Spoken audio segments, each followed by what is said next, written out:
Hari. So మనం వచ్చేసి 8వ గ్రంథంలో ఉన్నాము.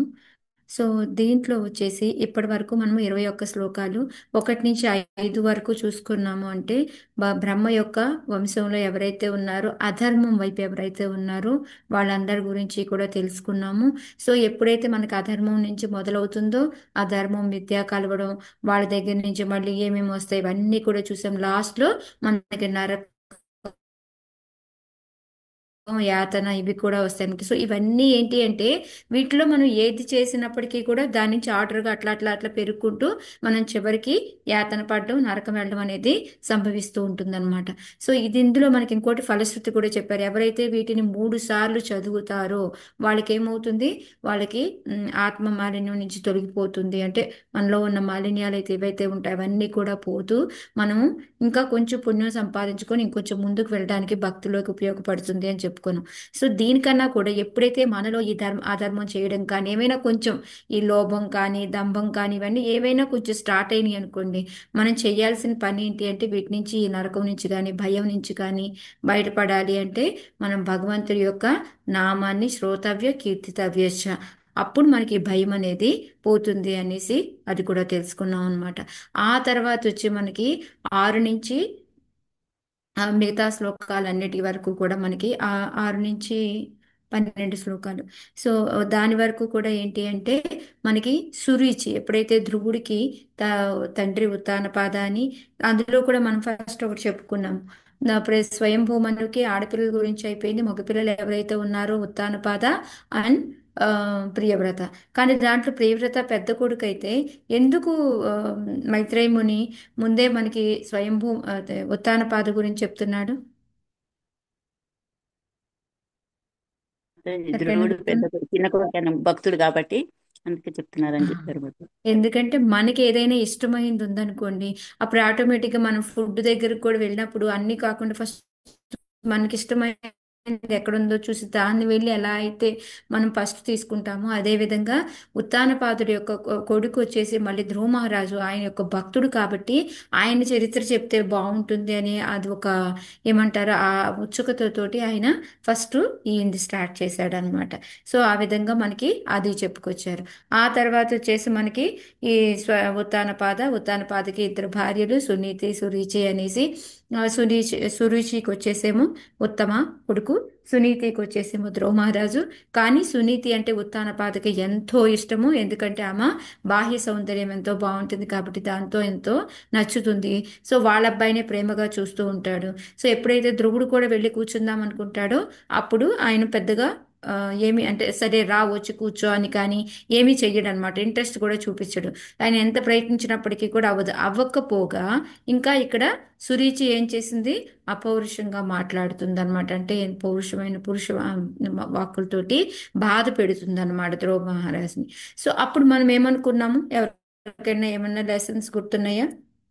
దాన్ని బట్టి మనం ఉత్తానపాదం గురించి కానీ స్వ లేకపోతే సురుచి లెసన్స్ ఏమైనా గుర్తున్నాయా, మనం ఇలా చెయ్యకూడదు అనేది? ఎవరైనా హరే కృష్ణ మాతాజీ. ఎవరైనా చెప్పండి మా. ఏదైనా మాటలు ఎవరైనా ఏదైనా మాటలు పరుషంగా మాట్లాడినప్పుడు వాళ్ళని మనం పరుషంగా మాట్లాడకూడదు. ఇష్టమైతే వాళ్ళని సమర్థించాలి, లేదా అంటే మనం పక్కకి వెళ్ళిపోవాలి. ఓకే. యా. మెయిన్గా మెయిన్గా ఏంటంటే ఒక ఉత్తాన పాద నుంచి వచ్చేసి ఒక రాజు అనేవాడు ఎలా ఉండాలి అంటే, ఒక రాజు కానీ ఒక లీడర్ కానీ ఎవరైనా అందరినీ సమంగా చూడాలి. ఒకవేళ ఇంట్రెస్ట్ ఉన్నా ఇప్పుడు మాత్రమే చెప్పినట్టు మనం అది ఎక్కడో లోపల చూపించుకోవాలి కానీ బయటికి అందరికీ కనిపించేలాగా చేయకూడదు. ఎలా అయితే ఉత్తాన పాద చేశాడో అది చేయకూడదు అనేది ఒకటి నేర్చుకున్నాం. ఇంకోటి సురుచికి ఏంటంటే ఎప్పుడూ కూడా ఆమె అభద్రతతో ఉండేది. ఎందుకు అంటే ఆమెకి ఎక్కడ మళ్ళీ సునీతి వైపు వెళ్ళిపోతాడు అనేసి భయం అన్నమాట. అందుకోసమని ఎప్పుడు కూడా అభద్రతా భావంతో ఆయన ముందు పేరు తెచ్చుకోవాలి అని చెప్పేసి మళ్ళీ ఆమెకి ఒక ఏమంటారు ఆమ్, ద్వేషము అసూయ అనేవి ఎక్కువైపోయి అందుకని అహంకారంతో అనమాట ధ్రువుణ్ణి ఏ మాటలు పడితే ఆ మాటలు అంటూ ఉంటుంది. సో మనం ఎప్పుడైనా సరే ఎవరికైనా ఒకవేళ కరెక్ట్ అయినా కూడా అది సత్యాన్నైనా కూడా మనం ఏ విధంగా చెప్పాలి, సత్యం ప్రియం హితం చేత్ అనుద్వేగకరం వాక్యం అని మన శ్లోకా చెప్పుకున్నాం కదా. సో వాళ్ళని బాధ పెట్టేలాగా కాకుండా కొంచెం నెమ్మదిగా కూల్గా వాళ్ళకి చెప్పాలి అనేది ఒకటి మనం నేర్చుకున్నాం అనమాట. అది అయిపోయిన తర్వాత మళ్ళీ మనకి ఇప్పుడు ధ్రువుడు పాపం ఏడుస్తూ మరి ఆ కోరిక తీరలేదు కదా. అందులో తండ్రి కూడా ఏమీ అనలేదు ఆమె ఇంత మాటలంటూ ఉంటే. ఇంకోటి ఏంటి, ఆమె అంత ఎంత అహంకారం ఉంది, ఆమెకి ఎంత ఈర్ష్య ఉంది అని తెలుస్తుంది అంటే ఆమె ఓకే ఇది చాలా కష్టమైన పని మీ డాడీ ఒళ్ళో కూర్చోవడం అనేది. కానీ మీ డాడీ ఒళ్ళో కూర్చోవాలి అంటే నువ్వు విష్ణువు యొక్క నారాయణుడి యొక్క తపస్సు చెయ్యి. తపస్సు చేసిన తర్వాత ఇంకా ఏమని చెప్పిందామె? మళ్ళీ నా గర్భంలో జన్మించు అని చెప్పండి మాతాజీ. కరెక్ట్. అంటే అక్కడ చూడండి ఆమెకి ఎంత ఇంపార్టెన్స్ ఇచ్చుకుంటుందో. ఎక్కడైనా మనము భక్తితోటి తపస్సు చేశాము అంటే భగవంతుడిని చూడగలిగాము అంటే మనకేమొస్తుంది? మన జన్మ మృత్యు నుంచి బయటపడిపోతాము. కానీ ఇక్కడ ఏం చెప్తున్నా, నువ్వు చచ్చిపో అని చెప్తుంది. భగవంతుడిని తపస్సు చేసి మళ్ళీ వచ్చి నా పొట్టలో పుట్టడానికని. అంత తుచ్చమైన కోరిక కోసం ఆయన వెళ్ళాలా భగవంతుడు? సో అంటే ఆమెకి జ్ఞానం ఉంది, బట్ జ్ఞానం లేనట్టుగా కూడా మాట్లాడుతూ ఉంది అనేది మనకు అక్కడ తెలుస్తూ ఉంటుంది. సో అది అయిపోయిన తర్వాత ధ్రువుడు పాపం చాలా ఏడుస్తూ ఉంటాడు. ఏడ్చుకుంటూ ఎక్కడికి వెళ్తాడు? ఇంకా అక్కడ తండ్రి పట్టించుకోలేదు. సవతి తల్లి తిడుతుంది. ఇంకెక్కడికి వెళ్తాడు? తల్లి దగ్గరికి వెళ్తాడు. తల్లికి ఆల్రెడీ అప్పటికే వాళ్ళందరూ కూడా చెప్పేసి ఉంటారు కాబట్టి ఏం జరిగింది అనేది. అప్పుడు ఆమె కూడా చాలా దుఃఖిస్తుంది. ఇప్పుడు మనం ఇక్కడి సునీతి నుంచి నేర్చుకోవాల్సింది ఏంటి అంటే, ఎవరైనా బాధపడుతూ మన దగ్గరికి వచ్చారు అంటే వాళ్ళని ఇంకొంచెం మనము అవునా ఇలా జరిగిందా అట్లా ఎట్లాగా అనేసి వాళ్ళని ఇంకొంచెం ప్రేరేపించకూడదు. మనం ఏం చేయాలి? వాళ్ళంతకంటే వాళ్ళ పసి మనసుల్లో మనము కల్మషాన్ని మనం ఇంకా నింపకూడదు అనమాట. సో అక్కడ అందుకొని ఫస్ట్ ఒళ్ళో కూర్చోబెట్టుకొని మంచిగా ఓదరించంటే మనకి ఏదైనా బాధతో వచ్చారనుకో వాళ్ళ బాధనంతా విందాము చక్కగా. కొంచెం ఓకే నువ్వు చెప్పేదంతా వింటున్నాము అనేసి చక్కగా మనము వినాలి. వినిన తర్వాత అప్పుడు మనం వాళ్ళని ఆ నెగిటివిటీని పెంచకూడదు. ఇంకా అవునా ఇట్లా అంతా ఇంకా దాంతో ఎప్పుడు మాట్లాడుకు, దాంతో చెయ్యకు అని ఇట్లా కాకుండా మనం ఏం చేయాలి అంటే చక్కగా వాళ్ళని ఆ నెగిటివిటీ అనేది రాకుండా వాళ్ళు ఇలా కాదులే ఏదో బై మిస్టేక్ అలా అయి ఉంటుంది అని మనం సర్ది చెప్పాలన్నమాట. సో ఇక్కడ అలాగే నువ్వెప్పుడూ కూడా అమంగళం ఆలోచించుకో, ఎవరి గురించి కూడాను అమంగళాన్ని భావించొద్దు. ఎవరు కూడా నీకు శత్రువులు కారు అని చెప్పింది. ఇంకోటి రెండోది ఏం చెప్పింది? ఎవరికైనా గుర్తుందా? హరే రెండో కృష్ణ విషయం మాతాజీ. చెప్పండి మాతాజీ. దుఃఖము వాళ్ళు ఎవరికైనా దుఃఖం మనం కలిగిస్తే మళ్ళీ తిరిగి మళ్ళీ బాధపడతాము అని చెప్పింది మాతాజీ. కాదు కాదు మాతాజీ. ఆ, మనకి ఏంటి? దుఃఖం మనకి వచ్చింది అంటే దుఃఖం వచ్చింది దానికి మన కారణం కర్తల వల్లే గాని పరాయి వాళ్ళ వాళ్ళకి అని చెప్తారు మాతాజీ. మన కర్మ ఫలము. మన కర్మ యొక్క ఫలం వల్లనే మనకి దుఃఖం వస్తుంది. మనం మామూలుగా ఏం చెప్తాం పిల్లలకి? ఓకే లేరా వాళ్ళు తప్పులు చేస్తే వాళ్ళ కర్మ వాళ్ళే అనుభవిస్తారు లేరా అట్లా చెప్తాం కదా. సేమ్ అదే. కాకపోతే ఏంటంటే ఇప్పుడు నీకు దుఃఖం కలిగించింది కాబట్టి ఆమెకు కూడా దుఃఖం వస్తుంది అనేసి అక్కడ సురుచికి బాధ వస్తుందని చెప్పట్లా. మన బాధకు కారణం ఏంటంటే నాయన మనం ఎప్పుడో ఎవరినో బాధ పెట్టుంటాము, అందుకనే మనకి ఈ బాధలు వచ్చినాయి అని చెప్పి. ఇంకోటి ఇంకా మంచిగా ఏం చెప్తుంది అంటే, నిజమే నాయనా, మీ సవతి తల్లి చెప్పింది కరెక్టే. నువ్వు మనకి ఎటువంటి బాధ వచ్చినా కూడా మనకి ఓదార్చి మనం చేయగలిగేది ఎవరు అంటే భగవంతుడు. భగవంతుడు ఒక్కడే. సో అందుకని టైం చేసి ఇంకో కొంచెం పెద్ద అయినాక వెళ్దూలే అని చెప్పిందా? ఏం చెప్పిందా ఆమె? ఏం చెప్పింది? ఇప్పుడే మళ్ళీ ఇప్పుడే శీఘ్రంగా, ఇమీడియట్ గా ఇప్పటికిప్పుడే వెళ్ళిపో అని చెప్పేసి చెప్పిందనమాట. ఇంకా రెండు శ్లోకాలు ఉన్నాయి ఆమె చెప్పినవి, అవి కూడా చూసుకుందాము. చాలా ఇంపార్టెంట్ శ్లోకాలు. అంతగా మళ్ళీ చిన్న పిల్లాడు కదా, వాడికి అర్థమవుతుందో లేదో అని ఇంకా ఎలా చెప్పిందామె? శీఘ్రంగా వెళ్ళు తపస్సు చేసుకో అని చెప్పింది. ఆయనే మన కోరికలన్నీ తీరుస్తాడు, అది ఎటువంటి కోరికైనా అని చెప్పింది. ఇంకా వాళ్ళ తాత ముత్తాతలు వాళ్ళ అలాగే బ్రహ్మదేవుడి గురించి బ్రహ్మదేవుడి కరెక్ట్. గురించి ఉదాహరణ అలా చెప్పింది. ఎవరు చేసి ఉన్నారు ఆయన యొక్క యజ్ఞం చేయడం కానీ, లేకపోతే ఆయన కోసం తపస్సు చేయడం కానీ, మీ ముత్తాత బ్రహ్మయ్య అయితే ఉన్నాడు, ఆయన కూడా చక్కగా తపస్సు చేసినందువల్లనే ఆయన శక్తి ఇచ్చాడు. దాని ద్వారానే ఆయనకి అంత పెద్ద అజుడయ్యాడు, సృష్టి ప్రధానకర్త అయ్యాడు ఆయనేను అని చెప్పేసి చెప్పింది. తర్వాత వాళ్ళ యొక్క తాత స్వయంభూమను గురించి చెప్పింది. ఆయన ఎన్నో యజ్ఞాలు చేశాడు. సరే మనందరికీ డౌట్ రావచ్చు, మరి ఇప్పుడు ఇన్ని యజ్ఞాలు మన తపస్సులు ఇవన్నీ చేయలేం కదా, మరి మనం ఇప్పుడు ఏం చేయాలంటారు మరి? హరే నామ సంకీర్తనం. హరే కృష్ణ. హరినామ యజ్ఞం అంటే సంకీర్తనం ఏంటి? కదా. నథింగ్ బట్ మనకి అంతే హరినామ సంకీర్తన యజ్ఞమే అన్నమాట. ఇప్పుడు మనము హరే కృష్ణ అనే మంత్రాన్ని మనం ఆహుతిలో వేస్తాము. దాని వలన ఏంటంటే మనకి భగవంతుడి యొక్క శక్తి అనేది, భగవంతుడి యొక్క కరుణ అనుగ్రహం అనేది మనకి కూడా దొరుకుతూ ఉంటాయి అన్నమాట. సేమ్ అదే విధంగా మనకి చక్కగా ఈ సంకీర్తన యజ్ఞం నామయజ్ఞం చేసుకోవాలి. దాన్ని కూడా మనం పొద్దున్నే చేసుకుంటే అంటే ఒక మంచి టైం అనేది ఉంటుంది కదా. సో బ్రహ్మముహూర్తం టైంలో చేసుకుంటే ఇంకా దాని ఎఫెక్ట్ అనేది మనకి ఇంకా ఎక్కువ ఉంటుంది అనమాట. సో ఆమె ఏమేం చెప్పింది, యజ్ఞం చెయ్యాలి, దానం చెయ్యాలి, భక్తి శ్రద్ధలతో చెయ్యాలి. అప్పుడు మాత్రమే భగవంతుడి యొక్క అనుగ్రహం దొరుకుతుంది అని చెప్పేసి చెప్పింది. ఎలా అయితే మీ తాత ముత్తాతలు చేశారో, వాళ్ళు ఎంత మంచి పేర్లు తెచ్చుకున్నారో, నువ్వు కూడా అలాగే చెయ్యి అని చెప్పేసి ఇంకా లాస్ట్ 2 శ్లోకాలు ఉన్నాయి. ఆమె ఏమేం చెప్పిందో చూద్దాం. తమేవ వత్సాశ్రయభృత్యవత్సలం ముముక్షిభిర్మృగ్య పదాబ్జ పద్ధతిం అనన్యభావే నిజ ధర్మ భావితే మనస్యవస్థాప్య భజస్వ పూరుషం. మాతాజీ కొత్త వాళ్ళు, అందరు కొత్త వాళ్ళు ఈరోజు.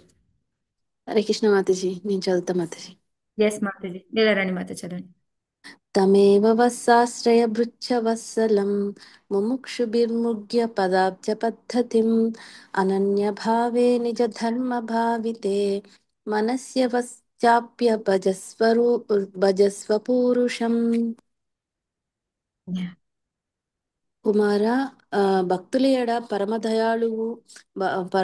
పరమదయాళువగు భగవానుణ్ణే నీవు ఆశ్రయింపుము. జన్మ మృత్యు వలయము నుండి ముక్తిని కోరువారు ఆ దేవదేవుని పాదపద్మములనే భక్తితో ఆశ్రయింతురు. నీ నిజ ధర్మ నిర్వహణచే పవిత్రుడవై హృదయమునందు భగవాను నిలుపుకుని అనన్యముగా అతని సేవయందే నిరంతరము నెలకొనుము.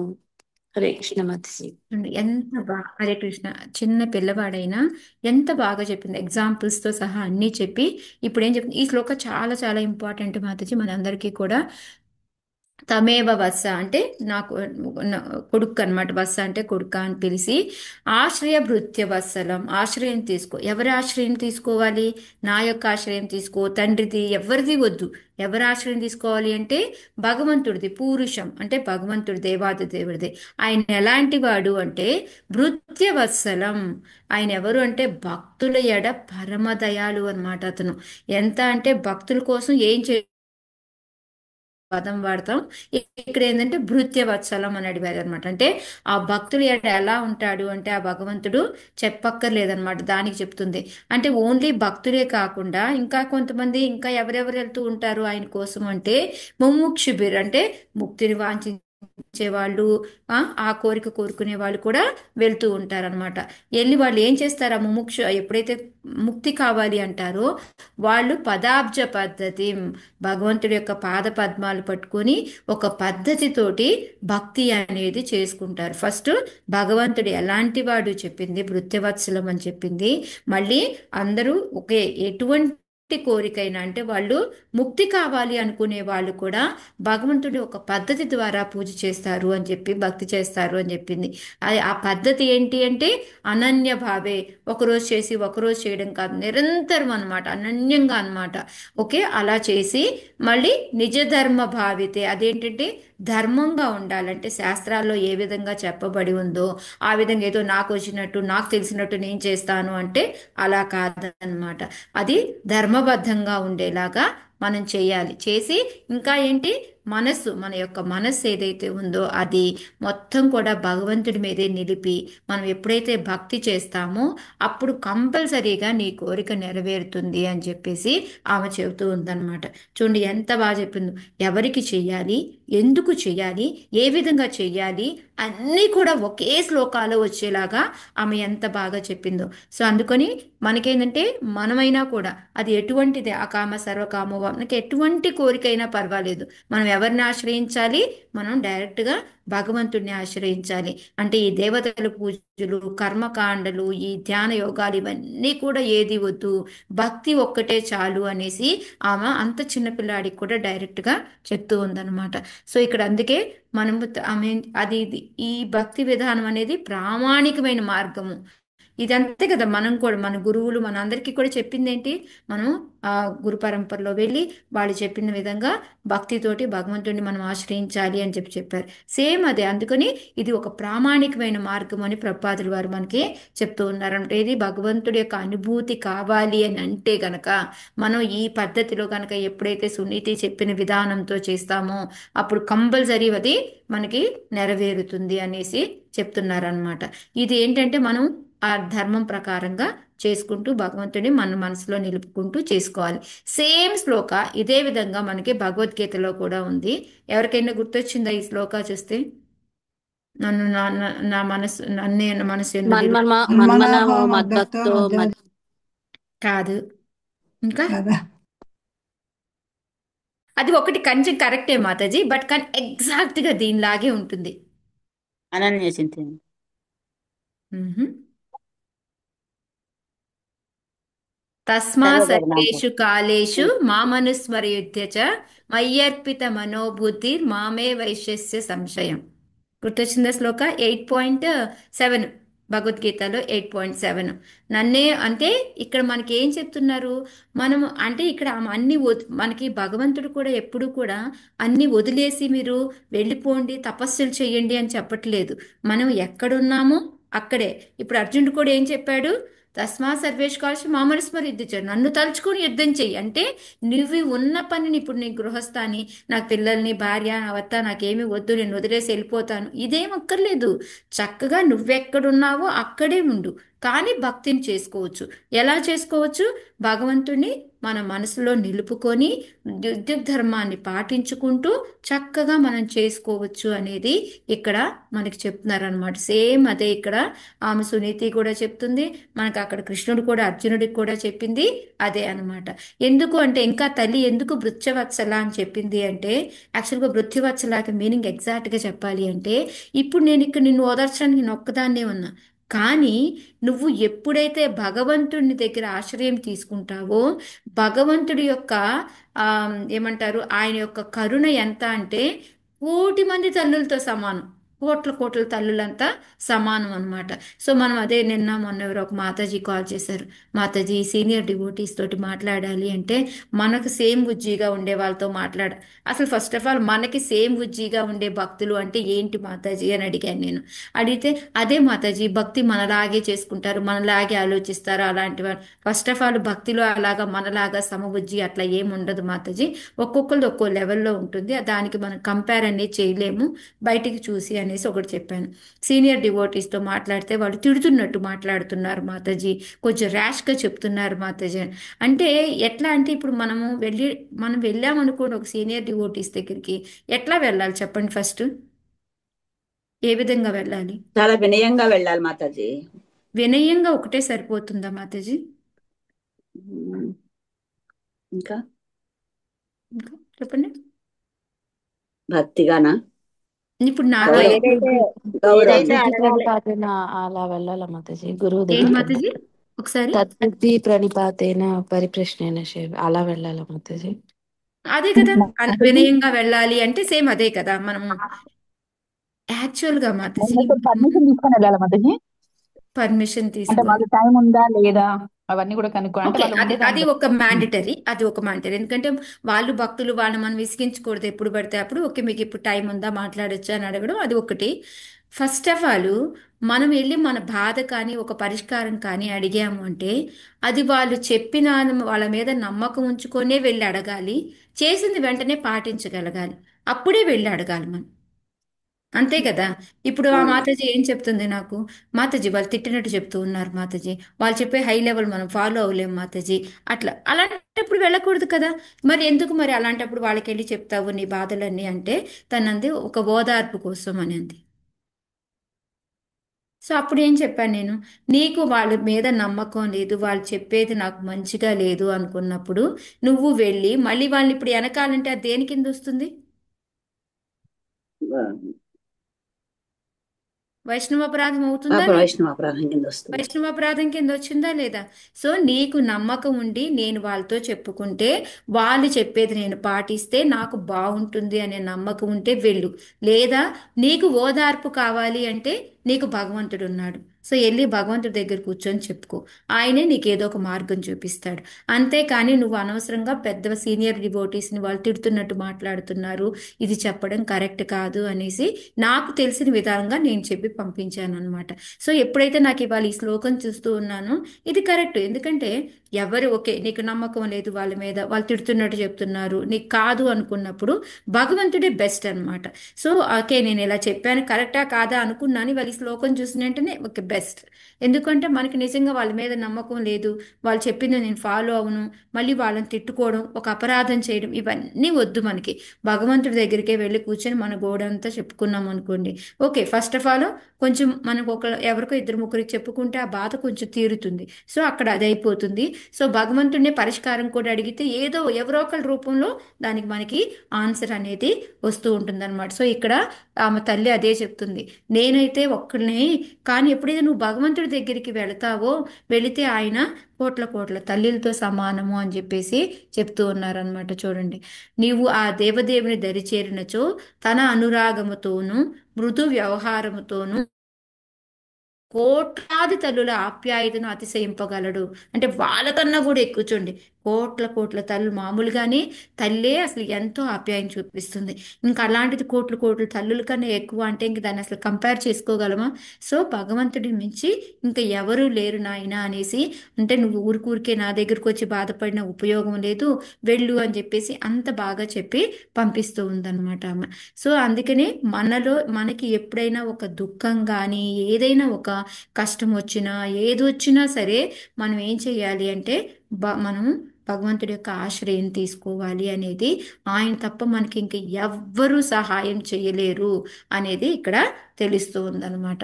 సో ఇక్కడ అందుకని ఇంకా ఆమె ఇంకా భగవంతుని దగ్గరికి వెళ్ళడం, అది నువ్వు భగవంతుడి దగ్గరికి వెళ్ళాలి అంటే కర్మకాండలు చేసుకుంటూ లేకపోతే ధ్యాన యోగాలు చేసుకుంటూ ఇవన్నీ కూడాను నీకు టైం పడుతుంది.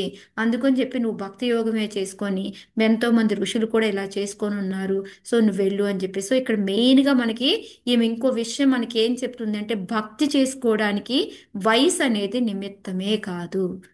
మనం అయ్యో ఈ 2 ఏళ్ల పిల్లోడికే మనము భక్తి నేర్పిస్తే అవుతుందా, లేకపోతే 5 ఏళ్ల పిల్లోడికి కరెక్టేనా, మనం అసలు ఇప్పుడు కాదు కదా. మనకి మామూలుగా మన వాళ్ళు చెప్పేది ఏంటి,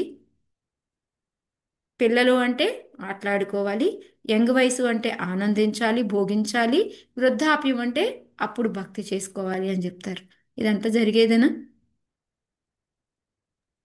జరగదు మాతాజీ. వృద్ధాప్యంలో భక్తి చేద్దాము అంటే ఎన్ని ప్రాబ్లమ్స్ మనకి, వినికిడి ఉండదు, కూర్చొని చూడండి ఇప్పుడే నేను కాసేపు కూర్చోలేకపోతున్నాను.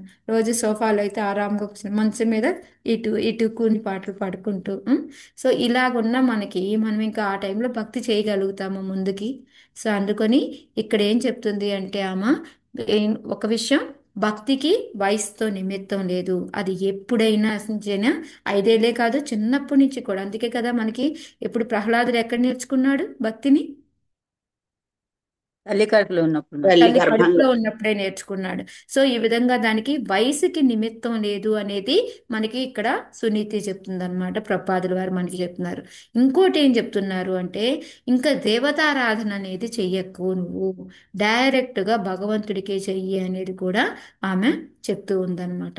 సో ఎప్పుడైతే మనకి పూర్ణత్వం రావాలి అంటే మనకి భగవంతుని డైరెక్ట్గా శ్రీకృష్ణుని సేవించడమే, దేవతార్చన అనేది అనవసరము అనేది కూడా ఇక్కడ మనకి చెప్తూ ఉందన్నమాట. ఎప్పుడైతే మనం భగవంతుని మన హృదయంలో నిలుపుకొని అది చేస్తామో అప్పుడు మనకి చాలా ఈజీగా రిజల్ట్ అనేది వస్తుంది. అందుకని సులభతరమై విజయము ప్రాప్తించగలదు. ప్రపాదులు చెప్తుందండి, మనుషుడు హృదయం నందు దేవదేవుడు శ్రీకృష్ణుని నిలుపుకున్నంతనే సమస్తము సులభతరమై. ఎలా అంటారు, ఎందుకు అవుతుంది అది సులభతరం?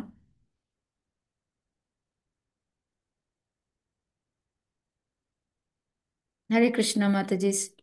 భక్తి యోగంలో అవన్నీ లేవు కదా మాతాజీ. అది కర్మకాండలు అన్ని అవన్నీ ఏం అక్కర్లేకుండా ఆయన మనసులో నిలుపుకుంటే, అంటే శరీరం కష్టపడక్కర్లేకుండా మానసికంగా మనం దాన్ని భగవంతుని మనసులో నిలుపుకుని ఏకాగ్రంగా చేస్తే అందులో కష్టపడాల్సింది లేదనేమో మరి. అంటే ఇప్పుడు మనం పొద్దున్నే కొంచెం లేసాలి, మనం బ్రహ్మ ముహూర్తంలో ఏ చెయ్యాలి అంటున్నారు, మనం కష్టపడకుండా ఎట్లా అవుతుంది మాతాజీ?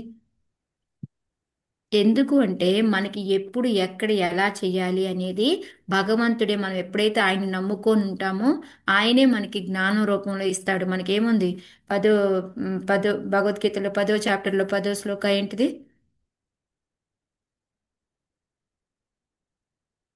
తేషాం సతతయుక్తానాం హరే కృష్ణ భజతాం ప్రీతి జ్ఞానదీప్ దదామి దదామి. బుద్ధియోగం జ్ఞానదీపేన భాస్వత అంటారు. ఎస్ మాతాజీ, జ్ఞానదీపేన ఆయనే మనకి బుద్ధి అని తదే. తేషాం సత్యతన భజతాం ప్రీతిపూర్వకం దదామి బుద్ధియోగం తం ఏన మాం ఏన ఉపయాంతి మాం తే. ఉపయాంతితే. నేనే ఇస్తాను బుద్ధిని. ఆయన ఏం చెప్తున్నారు? నేనే ఇస్తాను అని చెప్పేసి చెప్తూ ఉన్నారనమాట. సో అందుకని అప్పుడు మనకి ఆయనే జ్ఞానం ఇస్తూ అది మనం చేసుకుంటూ వెళ్తాం కాబట్టి ఆటోమేటిక్గా మనకి విజయం. ఇంకా మనకి మనకి ప్రపాదుల వారు కూడా కృష్ణుడు కూడా ఎన్నో శ్లోకాలు మే జనా పర్యుపాసతే తేషాం నిత్యాభియుక్తానాం యోగక్షేమం వహామ్యం. మీకు కావాల్సింది నేను ఇస్తాను, లేని దాన్ని నేను సమకూరుస్తాను అని చెప్తున్నారు.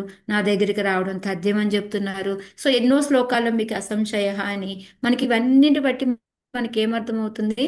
మనం కాన్సన్ట్రేషన్గా చేస్తే భగవంతుడు మనకి విజయాన్ని అందిస్తాడు అనేది మనకి ఇక్కడ తెలుస్తూ ఉందన్నమాట. ఓకే.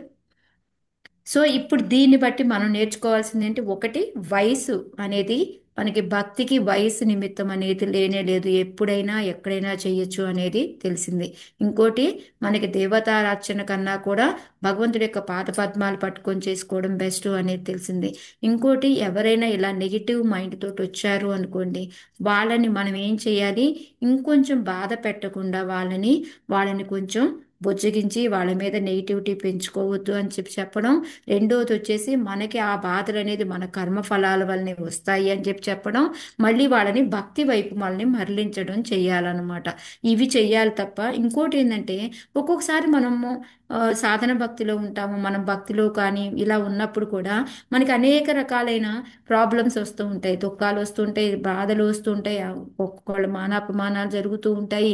వీటన్నిటికీ వచ్చినప్పుడు కూడా మనం సేమ్ ఈ శ్లోకాన్ని గుర్తు తెచ్చుకుంటూ ఏం చేయాలి? ఫస్ట్ మనల్ని ఆలోచింప చేసుకొని సరైన మార్గంలోకి వెళ్ళాలి అన్నమాట. ఆ మార్గంలోకి వెళ్ళి మనం ఇంకొకరికి ఉదాహరణగా ఉండేలాగా, అంటే మనం ఏ విధంగా అయితే ఆ నెగిటివిటీని కూడా పాజిటివ్గా మార్చుకొని మనం ముందుకు ఎలా వెళ్తున్నామో దాన్ని ఉదాహరణగా మిగతా వాళ్ళకు కూడా మనము చూపించాలి అనేది మెయిన్ లెసన్ అనమాట మనకి ఇక్కడి నుంచి. ఓకే. సో లాస్ట్ శ్లోక ఇక్కడి నుంచి సునీతి ఇది అయిపోతుంది మనకి. నాణ్యం తత పద్మపలాశలోచనాత్ దుఃఖచ్చిదం తే మృగయామి కంచన యో మృగ్యతే హస్తగృహీత పద్మయా శ్రియేతరైరంగ విమృగ్యమాణయా. చదవండి మాతాజీ. ఎవరు లేరా కొత్త వాళ్ళు? హరే కృష్ణ మాతాజీ. సరే, పాత వాళ్ళు చదవండి మాతాజీ. ఓకే, చదవండి హరే కృష్ణ మాతాజీ. చదవండి మాతాజీ. నాణ్యం తతః పద్మపలాసలోచన దుఃఖచ్చిదం తే మృగయామి కంచన యో మృగ్యతే హస్తగృహీత పద్మయా శ్రీయేతరైరంగ విముగ్యమాణయా. ధ్రువకుమార, పద్మఫలాసలోచనుడు భగవానుడు తప్ప నీ దుఃఖమును శమింపజేయగలవారు ఇంకొకరు లేరు. బ్రహ్మాది దేవతలు లక్ష్మీదేవిని ప్రసన్నగాల్ని చేసుకొని కోరుచుండగా పద్మపాణి అయి ఆమె ఎల్లప్పుడూ దేవదేవునికి సేవ చేయ సంసిద్ధురాలై ఉండును. పరీక్షణ మాతాజీ. హరే కృష్ణ. సో ఇక్కడ మనకేం చెప్తున్నారు? ఆ సునీతి కొడుకుకి చెప్తుందనమాట. భగవంతుడు పద్మ పలాశలోచన అనేసి మనకి 3rd paragraphలో ప్రభువాదుల వారు ఎందుకు అక్కడ పద్మ పలాశలోచన అనేది మనకు చెప్తారనమాట. ఇంకోటి ఇక్కడ మెయిన్గా మనకి ఏం చెప్తున్నారంటే, మన యొక్క దుఃఖానికి శమింపజేయాలంటే, ఆ దుఃఖం నశించాలంటే అసలు మెయిన్ దుఃఖం అంటే ఏంటి? ఫస్ట్ మనం అందరం ఈ చిన్న చిన్న బాధల్ని దుఃఖం అనుకుంటాం, కానీ అసలు దుఃఖం ఏంటి మనకి? జన్మ మృత్యు జరా వ్యాధి. హరే జన్మ కృష్ణ. మృత్యు జరా వ్యాధి. సో వీటి నుంచి మనం బయటపడాలి అంటే మనకి భగవంతుడు తప్ప ఇంకొకళ్ళు ఎవ్వరూ దిక్కు లేదు అని చెప్పేసి ఆమె చెప్తూ ఉందన్నమాట. అంటే ఇప్పుడు నువ్వు ఒకళ్ళ రాజ్యం మీ నాన్న ఊళ్ళో కూర్చోవాలనుకున్నా, సింహాసనం కావాలన్నా, ఇక దేనికైనా కూడా నీకు భగవంతుడే అని చెప్పేసి చెప్తుందన్నమాట. అంటే ఇంకా ఇంకా ఏం చెప్తుందంటే ఈ బ్రహ్మాది దేవతలు వీళ్ళందరూ కూడాను ఎక్కువగా మనం భౌతికంగా ఆలోచిస్తాం కాబట్టి మనకి భౌతికం అంటే భౌతిక సుఖాలు అంటే మనకి డబ్బులు ఉంటే సుఖం ఉంటుంది అనే ఒక నమ్మకం ఉంటుంది. అందుకని ఎక్కువగా చాలా మంది ఏం చేస్తూ ఉంటారు, లక్ష్మీదేవిని పూజ చేస్తూ ఉంటారు అనమాట. సో ఆమెని ప్రసన్నరాలను చేసుకుంటే మనకి డబ్బులు వచ్చేస్తాయి, సో దాన్ని బట్టి మనం సుఖంగా ఉండొచ్చు అని అనుకుంటాము. కానీ ఈమెం చెప్తుంది, లక్ష్మీదేవిని మనం ప్రసన్నరాలను చేసుకున్నప్పటికీ కూడా ఆమె ఏం చేస్తూ ఉంటుంది, ఆమె ఎప్పుడు కూడా భగవంతుడికి సేవ చేయడానికి రెడీగా ఉంటుంది. అలాంటప్పుడు మనం ఒక్కొక్కటి ఒకటి అలా కన్నా మనకి డైరెక్ట్గా పిఎం తెలుసున్నాడు అనుకోండి, ఆయన దగ్గరికి వెళ్తామా, లేకపోతే కింద వాళ్ళ నుంచి మెలకుండా పైకి వెళ్ళుకుంటూ వెళ్తామా. సో దానికన్నా ఇది బెస్ట్ కదా, డైరెక్ట్ ప్రాసెస్ ఉన్నప్పుడు ఇది ఎందుకు అని చెప్పేసి లక్ష్మీదేవికి దేవతల కన్నా కూడాను ఇది బెస్ట్ పద్ధతి అనేది ఇక్కడ చెప్తూ ఉందన్నమాట. అయితే ప్రపాదులు గారు చాలా కొంచెం పెద్ద పర్పోర్ట్ రాశారు దీనికి. సో ఫస్ట్ పర్పోర్ట్లో ఏంటి అంటే ఇక్కడ ఎందుకు దేవతలకు చేయకూడదు భగవంతుడికే చెయ్యాలి అనే దానికి ప్రపాదులు వారు చెప్తూ ఉన్నారనమాట. ఎందుకు అంటే దేవతలు ఏదైనా వరం ఇచ్చారు అంటే అది తాత్కాలికమా శాశ్వతమా? తాత్కాలికం తాత్కాలికం మాతాజీ. భగవద్గీతలో మనకి టెంపరీ ఎక్కడ మాతాజీ. వచ్చింది శ్లోక? వాళ్ళే తాత్కాలికము కాబట్టి అది కూడా తాత్కాలికం. హరే కరెక్ట్. భగవద్గీతలో ఎక్కడ వచ్చింది మనకి ఈ శ్లోక, ఎవరికైనా గుర్తుందా? అంతవత్తు తద్భవ జల్పమేధ స్వామి. హరే కృష్ణ. అదే మా సెవెంత్ దేవాంతి యాంతి దేవవ్రత మాతాజీ. హరే కృష్ణ. కాదు మాతాజీ, కాదు కాదు, సెవెంత్ చాప్టర్ లో గుర్తుంది మాతాజీ నాకు. హరే కృష్ణ. 7th శ్లోకం చాప్టర్ గుర్తుంది. 23 శ్లోక మాతాజీ. 23. హరే అంతవత్తు ఫలం తేషాం తద్భవత్యల్పమేధసాం కృష్ణ. దేవాన్ దేవం దేవయజో యాంతి మద్భక్త మద్భక్త యాంతి యాంతి మామపి. మామపి. హరే ఓకే. కృష్ణ. సో థ్యాంక్ యూ దీంట్లో థ్యాంక్ యూ. ఎగ్జాక్ట్ గా ఏంటి అంటే అంతవత్తు ఫలం దేశం వాళ్ళు ఇచ్చే దేవతలు ఇచ్చే ఫలం ఎలా ఉంటుంది అంటే అది తాత్కాలికము. అది కాక వాళ్ళని పూజ చేస్తే మనము వాళ్ళ దగ్గర వరకే వెళ్తాము. కానీ ఎవరైతే నన్ను నన్ను చేసి నన్ను అంటే మన నన్ను పెట్టుకొని చేస్తారో మద్భక్త యాంతి మామపి, నా భక్తులందరూ కూడా నా దగ్గరకు వస్తారు. అంటే ఆయన ఇచ్చే వరదానం కూడా శాశ్వతంగా ఉంటుంది, మనం వెళ్ళడం కూడా ఆధ్యాత్మిక లోకం వెళ్ళగలుగుతాము అనేది చెప్తున్నారు. సో సేమ్ అదే ఇక్కడ ఫస్ట్ పారాగ్రాఫ్ అంతా కూడా మనకి నేర్చుకోవాల్సింది ఏంటి, ఎందుకు దేవతలదే చెయ్యకూడదు, భగవంతుడినే ఎందుకు చేయాలి అనేది ఇక్కడ చెప్తున్నారనమాట. అందుకే ఈ మూర్ఖులు లాంటి వాళ్ళందరూ దేవతల దగ్గరికి వెళ్ళి పూజలు అవి చేస్తూ ఉంటారు. సో దానికి వలన మనకి ఈ భగవంతుడి యొక్క కరుణ దొరకదు. ఓన్లీ భగవంతుడి యొక్క కరుణ అనుగ్రహంతోటే మనకి ఈ దుఃఖం అనేది పోతుంది అనేది అని ఇక్కడ ఫస్ట్ పారాగ్రాఫ్ అన్నమాట. రెండో పారాగ్రాఫ్ లో ఏం చెప్తున్నారు అంటే ప్రపాదుల వారు మనకి ఎందుకు లక్ష్మీదేవిని చెయ్యొద్దు అని ఇక్కడ ఆమె ఎందుకు చెప్పింది అనే చెప్తున్నారనమాట. ఓకే, మనం ఒక లక్ష్మీదేవిని ప్రసన్నం చేసుకున్నాము, కానీ ఆమె కరుణ ఇస్తుందా ఎప్పుడైనా? మనకి ఇంత ముందు కూడా నేను చాలా సార్లు చెప్పాను, మనల్ని పిలిచి మన హస్బెండ్ రావద్ది అన్నారు అనుకోండి, అక్కడ ఇప్పుడు ఆల్రెడీ మనం ముందు క్లాసులోనే చూసాం, సతీ వెళ్ళింది, వాళ్ళ ఆయన పిలవలేదు అయినా కూడా వెళ్ళింది, ఆమెకి గౌరవం దొరికిందా? దానికి బదులుగా ఆమె ఏం చేసింది, ఆమె ప్రాణత్యాగం చేసుకుంది, ఇంకా అక్కడ అందరికీ కూడా తిట్టేసి వచ్చింది అనమాట. సో అలాగే ఇప్పుడు మనం ఓన్లీ ఆమెని రామ రామ లక్ష్మీదేవి రామ ఇంటికి అని పిలిచామనుకో, వచ్చేస్తుందా ఆమె? రాదు మాతాజీ, రాదు. హస్బెండ్ తో పిలిస్తేనే వస్తుంది. అందుకనే మనం ఎప్పుడు కూడా రాధాకృష్ణ, లక్ష్మీనారాయణ, సీతారామ అలా కలిపి చేస్తాం తప్ప ఒక్కళ్ళని విడిగా చెయ్యకూడదు అనేది ఇక్కడ మనకి ప్రపాదులు వారు చెప్తున్నారనమాట. ఆమె ఎప్పుడు భగవంతుడి సేవలో ఉంటుంది. సో మనం భగవంతుడిని సేవ చేసామనుకోండి, ఆటోమేటిక్గా ఆమె కూడా ఆయన కూడా వచ్చేస్తూ ఉంటుంది, ఆయన అప్రయత్నంగా ఆటోమేటిక్గా వచ్చేస్తుంది అనమాట. దానికి మళ్ళీ మనం సపరేట్గా ఏం పిలవక్కర్లేదు. మనం ఇప్పుడు కార్డు ఇచ్చేటప్పుడు ఇంట్లో అందరూ రండి అంటామా, లేకపోతే అందరికి పేరునే పిలుస్తామా? ఇంటి పెద్దకి ఇచ్చేసి ఇంటి అందరూ పెద్దకి వచ్చేయండి. ఇచ్చేసి మనము మీరు రండి అని చెప్తాం, అంటే అక్కడ అందరినీ పిలిచినట్టే. సేమ్ అలాగే ఏంటంటే ఇక్కడ మనము ఎప్పుడైతే మనము భగవంతుడిని పిలిచామో భగవంతుడితో పాటు లక్ష్మీదేవి కూడా ఆటోమేటిక్గా వస్తుంది. మనకి ఫస్ట్ చాప్టర్లో భగవద్గీతలో కూడా ఉంటుంది, ఎప్పుడైతే భగవంతుడి దగ్గర ఉన్నాడో ఏమేమి ఉంటాయి, ఆటోమేటిక్ లక్ష్మీదేవి ఉంటుంది, ఆయనతో పాటు భక్తులు ఉన్న ఆంజనేయుడు ఉంటారు. సో ఇవన్నీ మనం ఆల్రెడీ చదువుకున్నాం అనమాట. సో అందుకొని ఆటోమేటిక్గా భగవంతుడితో పాటు మిగతా దేవతలందరూ, ఒక్క లక్ష్మీదేవే కాదు, మిగతా వాళ్ళ అనుగ్రహం అందరి కూడా ఉంటుంది అని చెప్పేసి ఇక్కడ చెప్తున్నారు అనమాట. సో లాస్ట్కి ఈ 2 పారాగ్రాఫులతో కన్క్లూడ్ ఏం చేస్తున్నారు, దేవతార్చన కన్నా మనం దేవాది దేవుని అర్చించడమే అన్నిటికన్నా శ్రేయస్కరము అనేది తల్లి చెప్పింది అని చెప్పేసి చెప్తూ ఉన్నారనమాట. నెక్స్ట్ 3వ పారాగ్రాఫ్లో ఏం చెప్తూ ఉన్నారు అంటే మనకి ఈ ఈ ఏ భౌతిక లాభాలైనా సరే పర్వాలేదు, అవి ఏదైనా సరే కొని మనం భగవంతుడిని ప్రార్థించాలి అనేది కూడా ఇక్కడ చెప్తుందన్నమాట.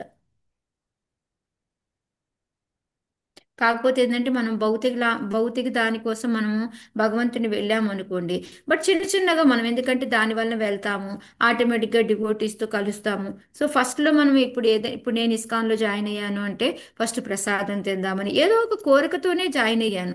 బట్ కానీ ఇప్పుడు ఏంటంటే మనం చిన్న చిన్నగా ఈ భక్తుల సాంగత్యం వల్ల ఏమవుతుంది, మనలో ఉన్న ఆ దోషాలన్నీ పోతూ ఉంటాయి.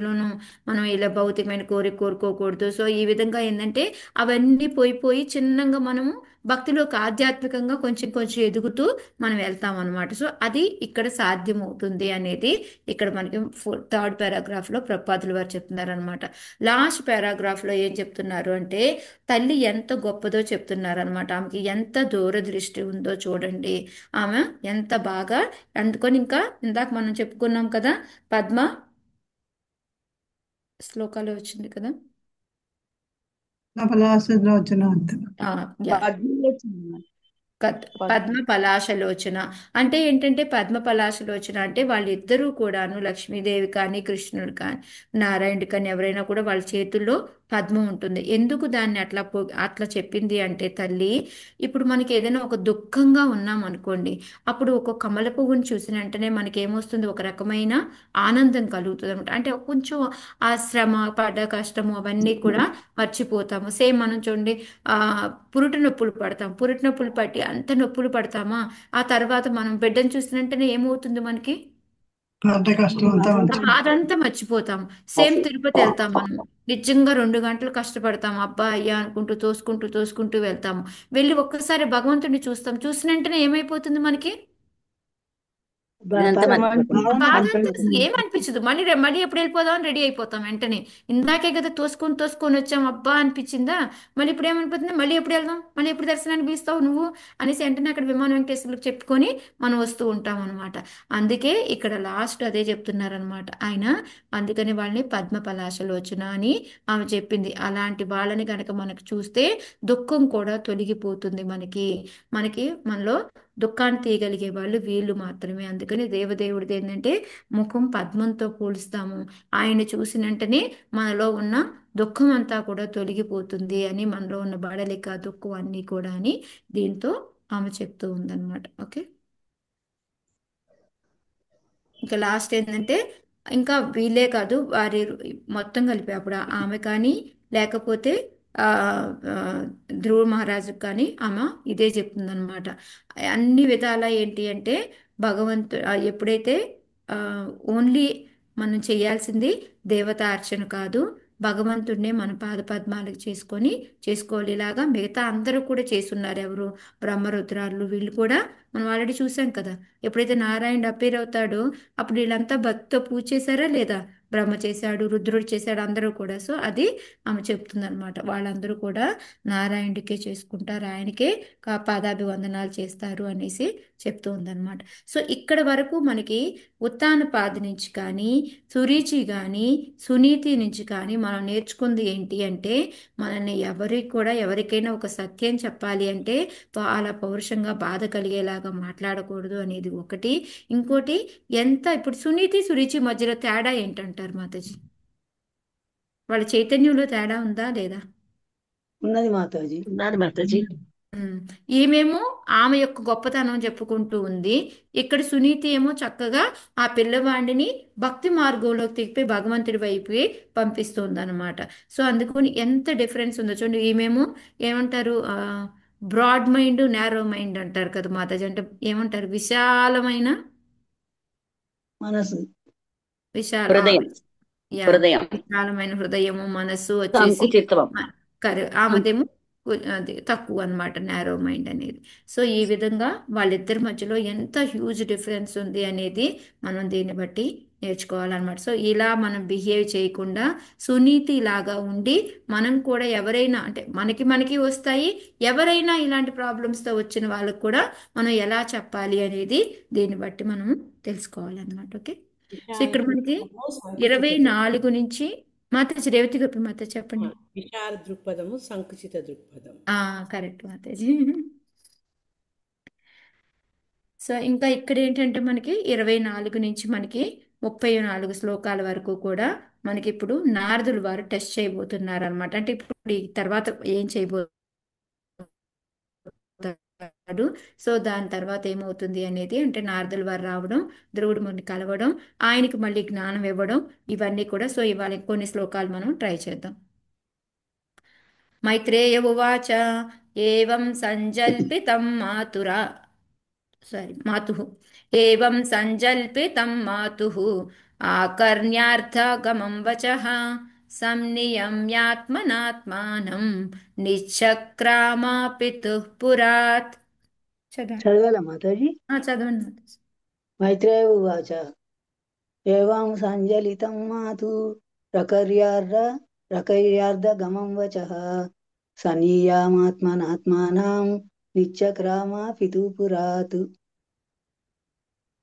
మైత్రేయుడు పలికెను, తల్లి సునీతి ఒసగిన ఉపదేశము నిజముగా తన వాంఛితమును పూర్ణము కావించుటకే అయినందున ధ్రువుడు ఆలోచన కావించి బుద్ధితోనూ స్థిర నిశ్చయంతోనూ తండ్రి గృహమును వీడెను. హరే కృష్ణ మాత. హరే కృష్ణ. సో ఇది ఎక్కడ జరిగిందంటే యాక్చువల్గా మనం ఇప్పుడు కూడా అంట కాన్పూర్లో బెట్టూర్ అని ఉంటుందంట మాతాజీ. అక్కడ గంగా నది ఒడ్డున ఓ ఆ, కోట అనేది ఉందంట, కిలా అంటారంట దాన్ని. అది వచ్చేసి సునీతి యొక్క గృహం, అంటే ప్యాలెస్ భవనం అనమాట. దాని ఇప్పుడు కూడా ఉంది, అక్కడ ఒక టెంపుల్ కూడా ఉంటుందంట. సో అది ఇప్పుడు మనం వెళ్ళినా కూడా చూడడానికి ఉంటుంది. సో ఇదంతా అక్కడ జరిగిందనమాట. ఇప్పుడు అక్కడి నుంచి ఎక్కడికి బయలుదేరుతున్నాడు ధ్రువుడు? వెంటనే ఆయన ఎప్పుడైతే తల్లి ఏం చెప్పిందో అంతా కూడా విన్నాడు. కానీ ఇప్పుడు తల్లి 3 విషయాలు చెప్పింది. వాళ్ళ మీద ఈ కోపము అవన్నీ ఈర్ష్య అవన్నీ పెట్టుకోవద్దు అని చెప్పింది. మనవి మన ప్రాబ్లం మన వల్లనే వచ్చినాయి అని చెప్పింది. మూడోది భగవంతుడిని తీస్తే మనకి కోరిక తీరుతుంది అని చెప్పింది. సో ఆమె మిగతావి 2 కూడా పట్టించుకోలేదు ఇక్కడ. ఆ రెండింటిని అసలు లెక్క చేయలేదు. మూడోది ఒకటి మాత్రం గట్టిగా పట్టుకున్నాడు అనమాట. సో అందుకని నా కోరిక నెరవేరాలి అని అంటే నేను వెంటనే ఏం చేయాలి? అమ్మ చెప్పినట్టు నేను భగవంతుడిని ప్రార్థించాలి. సో అందుకని యాక్చువల్గా ఆమె ఏంటి ఇంట్లో ఉండి కూడా చేసుకోవచ్చు అని చెప్పింది. కానీ ఇక్కడ ఈయనకి ఎంతసేపు ఏంటి నేను తపస్సు చేసుకోవాలి అంటే ఇక్కడి నుంచి వదిలేసి వెళ్ళిపోవాలి అనే ఉద్దేశంతో ఆయన ఒక బుద్ధితో ఆలోచించాడు, స్థిర నిశ్చయంతో ఉన్నాడు అనమాట మెయిన్. అందుకని వెంటనే తండ్రి గృహాన్ని వీడాడు. ఎందుకంటే అసలు తండ్రి నచ్చట్లేదు అక్కడ. సో అందుకని ఆ గృహాన్ని వీడి బయలుదేరాడు అనమాట. ఇక్కడ ఏంటంటే ప్రభుపాదులు వారు ఏం రాస్తున్నారంటే వాళ్ళిద్దరూ ఎందుకంటే సవతి తల్లి అవమానించడం మూలంగా తండ్రి కూడా ఏమి మాట్లాడకపోవడం, ఈ 2 ఆయనకి బాగా బాధ కలిగించింది. మెయిన్ సురుచి మాట్లాడిన దానికన్నా కూడాను ఆయనకి ఎక్కువగా బాధించింది ఏంటి? తండ్రి ఏమీ అనకపోవడం అనమాట. అంతే, అది బాగా బాధ పెట్టింది అనమాట. సో దానివల్ల ఇద్దరు సునీతి ధ్రువుడు ఇద్దరు కూడా బాధలో ఉన్నారనమాట. సో దాన్ని బాధపడుతూ కూర్చుంటే ఏమైనా ఉపయోగం వస్తుందా అంటే ఎటువంటి ఉపయోగము లేదు అని చెప్పేసి దుఃఖానికి మనకి ఎప్పుడు కూడా మనకు ఒక దుఃఖం వచ్చింది అనుకోండి, ఎందుకు వచ్చింది అని కూర్చునే కన్నా మనం ఏం చేయాలి? దాని నుంచి బయటికి ఎలా రావాలో దాని పరిష్కార మార్గం కనుక్కొని దానికి బయటపడడానికి చూడాలి అన్నమాట. సో దాని పరిష్కార మార్గం ఏంటి? ఆమె ఆల్రెడీ చెప్పింది, భగవంతుడి యొక్క పాదపద్మాలను ఆశ్రయించడం అని చెప్పింది. సో అందుకని మనకి కూడా ఎటువంటి ప్రాబ్లమ్స్ వచ్చినా అవి ఎందుకు వచ్చినాయి, నాకే ఎందుకు వచ్చినాయి అని కూర్చోకుండా మనం వెంటనే ఏం చేయాలి? ఆ ప్రాబ్లమ్స్ నుంచి ఎలా బయటపడాలి అనేది చూసుకొని మనము వెళ్ళాలన్నమాట. సో అదే ఇక్కడ మనకి ప్రభుపాదుల వారు కూడా చెప్తూ ఉన్నారు. అయితే మనకి ఎక్కువగా ఏంటి అంటే వెనకటి రోజుల్లో మనం వినేవాళ్ళం కదా, అందరూ ఏంటంటే ఎక్కడికో వెళ్ళడం, తపస్సులు చేసుకోవడం. అందుకని ఇక్కడ ఏంటంటే ఏకాంత ప్రదేశానికి పోవాలి అని చెప్పేసి ఆయన చెప్తూ ఉన్నారు. సేమ్ మనకి ఇలాగే భక్త ప్రహ్లాదుడు కూడా చెప్తాడనమాట. ఎవరికంటే హిరణ్యకశిపుకి చెప్తాడు. ఎప్పుడైతే ఈ ఏమంటారు మన ఈ ఈ గృహము అనేది అంధకూపం లాంటిది. సో దీని నుంచి మనము ఏకాంతం కావాలి అని అనుకుంటే గనక మనము ఈ ఇల్లును వదిలేసి వెళ్తాము అని చెప్పేసి, అది శ్రీమద్ భాగవతంలో 7వ క్యాంటోలో 5వ చాప్టరు 5వ శ్లోకం. మాతాజీ ఎవరి దగ్గర ఉంటే గనక తీయండి. తత్సాధుమన్యే సురవర్య దేహినామని శ్లోకం ఉంటుందన్నమాట. ఇక్కడ ఆయన కూడా సేమ్ ఇదే చెప్తారనమాట. ఏకాంతానికి ఎవరైనా ఉంటే మీనింగ్ తీసి చదవండి, శ్లోకం అవసరం లేదు కానీ. సో అలాగే సేమ్ ఇక్కడ ప్రపాదుల వారు ఏం చెప్తున్నారు అంటే, వెనకటి రోజుల్లో ఋషులు ఇస్తాను వీళ్ళందరూ మాట ఎందుకంటే చదివి 7.5.5 మాతాజీ. ఓకే హరే కృష్ణ. ఈ మీటింగ్ మేల్స్ చదవమంటారా మాతాజీ? మీనింగ్ చదవండి మీనింగ్ మాతాజీ చాలు. ఉమ్. హరే భక్త కృష్ణ. ప్రహ్లాదులు పలికెను. అసురవర్య దానవేంద్ర, నా గురుదేవుని వలన నేను నేర్చినంత వరకు తాత్కాలికమగు దేహమును తాత్కాలికమగు కుటుంబ జీవనమును గ్రహించిన ఏ వ్యక్తి అయినను కేవలము దుఃఖమే గాని సుఖము లేనట్టి సంసారాంధకూపమున పడిన కారణమున నిక్కముగా సదా ఉద్విగ్న మనస్కుడై యుండును. మనుజుడు అటువంటి పరిస్థితిని త్యజించి వనమునకు వెళ్ళవలెను. ఇంకను స్పష్టముగా చెప్పవలనన్నా కేవలము కృష్ణ భక్తియే నెలకొని ఉన్నట్టి బృందావనమునకేగి అతడు దేవదేవుడగు శ్రీకృష్ణుని ఆశ్రయించవలసి ఉన్నది. హరే కృష్ణ. హరే కృష్ణ. సేమ్ చూసారా, సేమ్ సునీతి ఎలా అయితే చెప్పిందో అదే గుర్తు తెచ్చుకొని ఈయన కూడా ఏంటి అంటే వెంటనే ఆ ఇల్లు వదిలేసి వెళ్ళిపోయి అరణ్యానికి బయలుదేరాడు అనమాట. సో ఇక్కడ మనం ఇందాక చెప్పుకున్నాం కదా, కాన్పూర్ నుంచి ఇప్పుడు బృందావనం మధువన్ దాకా ఆయన వెళ్తుంటాడు. వెళ్ళే మార్గ మధ్యంలో అనమాట ఇప్పుడు మనకి నారదుల వారు రావడం కలవడం ఇదంతా కూడా జరిగేదన్నమాట. అయితే ఇక్కడ ప్రపాదుల వారు ఏం చెప్తున్నారంటే, మన గౌడీ వైష్ణవులు అందరూ కూడా అరణ్యం అంటే ఏంటి అంటే మనకి బృందావనం అనమాట. సో ఆ బృందావనంలో ఎందుకు మనం బృందావనాన్ని ఎంచుకుంటాము అంటే, బృందావనేశ్వరి ఎవరైతే ఉందో రాధారాణి, ఆవిడ యొక్క ఆశ్రయం మనము చేరుతామన్నమాట. ఎందుకంటే ఎప్పుడైతే మనం రాధారాణిది చేరుతామో ఆమె ఏంటంటే తల్లిలాగా ఏం చెప్తుంది మనకి, భగవంతుడే చెప్తుంది అనమాట. ఆ బిడ్డ నీ గురించి ఆలోచిస్తున్నాడు, ఆయన భక్తుడిగా యాక్సెప్ట్ చెయ్యి అని చెప్పేసి చెప్తూ ఉంటుందన్నమాట. అందుకే ఇక్కడ శ్రీ రాధారాణి ఆశ్రయమున బృందావనమందు చేరినచో మనుజుని జీవన క్లేశములన్నీ సులభముగా పరిష్కారము కాగలవు. సో మనకి రాధారాణి మనకి హెల్ప్ చేస్తూ ఉంటుందన్నమాట. అందుకే మనకి ఎప్పుడు కూడా గౌడీ వేషం మనందరికి కూడా రాధాకృష్ణ అని మనం రాధారాణి ఎక్కువగా చేస్తూ ఉంటాం. సో ఇక్కడ ఈ శ్లోకాలో ఏంటి అంటే, మనకి ఏదైనా దుఃఖం కలిగింది అంటే ఏడుస్తూ కూర్చోకూడదు, దానికి పరిష్కారం తెలుసుకొని దానికి వెళ్ళాలి. సో దుఃఖం నుంచి కనుక ఏదైనా ఏ బాధ నుంచి అయినా కూడా మనకి బయటపడాలి అంటే ఓన్లీ మనకి భగవంతుడి యొక్క ఆశ్రయమే. దానికోసం మనం రాధాకృష్ణ యొక్క షెల్టర్ తీసుకుంటాము అనేది మనకి ఇక్కడ చెప్తున్నారనమాట. సో నెక్స్ట్, నారదస్తాదుపాకర్ణ్య జ్ఞాత్వా తస్య చికీర్షితం స్పృశ్య మూర్ధన్యఘగ్నేన పాణినా ప్రాహ విస్మితః. చదవండి మాతాజీ. హరే కృష్ణ. చదవనా మాతాజీ? చదవండి ఆచండి. నారదస్తదుపాకర్ణ్య జ్ఞాత్వా తస్య చికీర్షితం స్పృష్ట్వా మూర్ధన్యగగ్నేన పాణినా ప్రాహ విస్మితః. ఆ వార్తను వినిన దేవర్షి నారదుడు ధ్రువుని కార్యములను తెలుసుకొని అబ్బురపడెను. వెంటనే ధ్రువుని దరిచేరి సమస్త పుణ్యప్రదమగు తన హస్తముతో ఆ బాలుని శిరమును తాకి అతడు పలుకనారంభించెను. హరే సో ఇప్పుడు దారిలో వెంటనే మరి ఇప్పుడు నారదులు వారికి ఎట్లా తెలిసిందంటారు మాతాజీ? ధ్రువుడి కార్యంలో తెలుసుకొని అతను త్రిలోక సంచారి కదా మాతాజీ, అతను అలా లోకాలన్నీ తిరుగుతా ఉంటారు కదా. కరెక్ట్ మాతాజీ. సో ఆయన త్రికాలజ్ఞుడు. ఆయన ఏంటంటే ఆయనకి అన్ని విషయాలు తిరుగుతూ ఉంటారు కాబట్టి అక్కడక్కడ అన్ని విషయాలు సేకరిస్తూ ఉంటాడు అనమాట. సో వెంటనే అది కూడా కాకుండా ఇంకోటి మెయిన్ ఏంటి అంటే, భగవంతుడు ఎలా అయితే ఒక పరమాత్మలా అందరికీ పరమాత్మలాగా ఉంటాడో ఆయన వెళ్ళి ఆయన మనం ఇప్పుడు చెప్పుకుంటున్నాం కదా, ఆయన భృత్యవత్సల భక్తవత్సల అని చెప్తూ ఉంటాం కదా. మనం ఒక్క అడుగు ముందుకేస్తే భగవంతుడు ఎన్ని అడుగులు వస్తాడు మన వైపుకి? 10 అడుగులు మాతాజీ. 10 అడుగులు. 10 అడుగులు మన వైపుకి వేస్తూ ఉంటాడు. సో ఎప్పుడైతే ధ్రువుడు భక్తి చేసుకుందాము అని ఎప్పుడైతే ఆయనకు అది ఎంత దృఢ సంకల్పంతో ఆయన బయలుదేరాడో వెంటనే భగవంతుడు చెప్తాడనమాట, ఓకే నువ్వు వెళ్ళు, నువ్వు వెళ్ళి. ఎందుకంటే మనకి ఎన్ని క్యారెక్టర్లు చూసామో, ఎంతమంది భక్తులకి ఈ నారదుల వారి జ్ఞానాన్ని అందించారు మాతాజీ. ఎగ్జాంపుల్స్ ఎవరెవరు ఉన్నారు? వాల్మీకి, ఉమ్. మళ్ళా భగవాన్ కూడా ఆయనే ప్రహ్లాద్ కదా మహారాజ్ మాతాజీ గారు. మాతాజీ. ప్రహ్లాద్కి ఆయన ప్రహ్లాద్ మహారాజ్.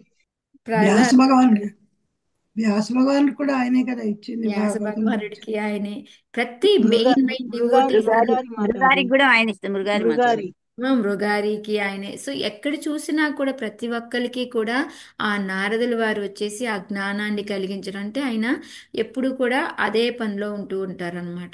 సో ఇక్కడ ఏంటంటే ప్రపాదుల వారు ఎట్లా నారదులకి తెలిసింది ఈ విషయం అంటే, అక్కడ లేరు కదా, ఇది ఎక్కడో లోపల మనం ఇందాక చెప్పుకున్నట్టు ఒక భవనం లోపల జరిగింది. కానీ ఇక్కడ నారదుల వారు త్రికాలజ్ఞుడు కాబట్టి దాని వలన అతనికి ఆయన తెలిసింది. రెండోది ఏంటి అంటే భగవంతుడు మన అందరి హృదయాల్లో ఉంటాడు. సో ఆయనకి అన్నీ తెలుస్తాయి. ఆ విషయాన్ని మళ్ళీ ఏంటంటే ఎప్పుడైతే ధ్రువుడు దృఢ నిశ్చయం తెలుసుకున్నాడో వెంటనే ధ్రువుడికి సహాయం చేయడం కోసం మనకి నారదుల వారిని అక్కడికి పంపిస్తారనమాట. సో ఆయనకి GPS పంపిస్తాడు, ఇక్కడెక్కడ ఉన్నాడు ధ్రువుడు, నువ్వు వెళ్ళిపో డైరెక్ట్గా అనేసి. మళ్ళీ నారదుల వారిలో కూడా భగవంతుడు ఉన్నాడా లేడా పరమాత్మ రూపంలో? ఉన్నాడు, ఉన్నాడు మాతాజీ ఉన్నారు. గారికి. సో అందరిలో ఆయన ఉన్నాడు డైరెక్ట్ గా మాతాజీ. లోపల ఉండి వేగ పద నీ టైం అయింది, నువ్వు వెళ్ళి అక్కడ నీకు లెసన్ చెప్పాల్సిన టైం వచ్చింది అని చెప్పి తీసుకెళ్ళాడు అనమాట. సో ఈ విధంగా ఏంటంటే భగవంతుడు ఆ మనకి ఎప్పుడైతే మనము నిజంగా మనకి ఇది కావాలి అని ఎప్పుడైతే మనం కోరుకుంటామో అప్పుడు వాళ్ళ యొక్క భగవంతుడు ఆయన యొక్క ప్రతినిధిని మనకి ఎవరో ఒకరిని పంపిస్తాడనమాట. సో ఇప్పుడు మన అందరికీ కూడా ఒక గురువు దొరికాడు అంటే దీనికి ఎవరి కృప అంటారు? భగవంతుని కృప. భగవత్ కృప. అంతే, భగవంతుని కృపే. ఆయన కృప ఉండబట్టే మనకి ఒక గురువు దొరకడం కానీ ఏదైనా జరిగిందనమాట.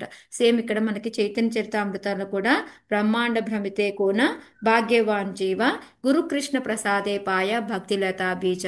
అంటే ఎప్పుడైతే భగవంతుడి యొక్క మనకి ఆ గురువు యొక్క ప్రసాదమే మనకి ఈ భక్తి అనేది అని చెప్పేసి మనకి నిజంగా మనం భాగ్యవంతులం అనమాట. మనకు ఒక గురువు దొరికారు అన్నా, ఒక శిక్షా గురువు దొరికారు అన్నా, ఒక భగవంతుడి అనుగ్రహం దొరికింది అన్నా మనం ఎంత భాగ్యవంతులమే అంటే చెప్పక్కర్లేదు అనేది ఇక్కడ మనకి ఈ పారాగ్రాఫ్లో మనకి ప్రపాదుల వారు చెప్తూ ఉన్నారనమాట. దీని అంతటికీ భగవంతుడు అనుగ్రహం ఇవ్వడానికి మెయిన్ కారణం ఏంటి? ఎప్పుడు ఇస్తాడు భగవంతుడు మనకి ఈ అనుగ్రహం? మనలో దృఢ నిశ్చయము మనకి దృఢ నిశ్చయం ఉంటే ఇస్తాడు ఇది మాతాజీ. మెయిన్. ఇదేంటి నేను కూడా చేస్తున్నాను కదా నాకెందుకు అవ్వట్లేదు అని మనం క్వశ్చన్ చేసుకోవద్దు. ఫస్ట్ మనం అంత దృఢంగా ఉండి నిశ్చయంగా ఉన్నామా లేదా అనేది మెయిన్ మనము తెలుసుకోవాలన్నమాట. సో మనం ఏంటంటే ఓ వెంటనే నాకు దీక్ష వచ్చేసింది అని మనలో అహంకారం రాకూడదు. ఓ మన పైన భగవంతుడు కరుణ చూపిస్తున్నాడు, నేను ఇంకా బాగా చెయ్యాలి అనేది మనలో పెరగాలన్నమాట. అది మెయిన్గా మనం ఇక్కడ నేర్చుకోవాల్సిన లెసన్ అన్నమాట.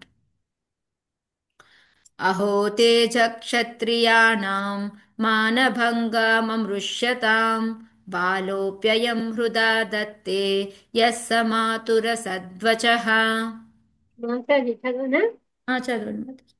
అహో తేజ క్షత్రియాణం మానభంగమృష్యతాం బాలోప్యయం హృదా దత్తే యత్సమా సుర సత్వచ సద్వచః.